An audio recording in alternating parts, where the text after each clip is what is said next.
Welcome, in front of me is a REALME C63 and today I'll show you how you can record a screen on this phone.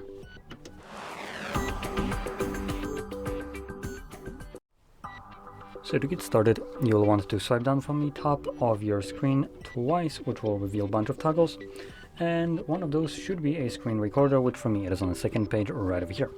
Once you see it, you can simply tap on it and then choose if you're going to be recording a single app or entire screen, and choose what audio will be recorded and if touch inputs will be shown, and then click on start recording. This will begin a 3-second countdown and then start recording, and whatever you'll do right now will be recorded.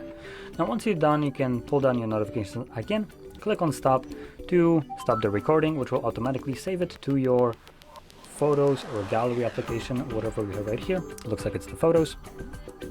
And in here you should have your screen recording visible right here in photos. As you can see, it is right here. Later on, when you have more content, it will add another tab called albums, and in there you will find an album called screenshots, in which you will find screenshots and screen recordings. And here is the recording that I have captured. So there we go.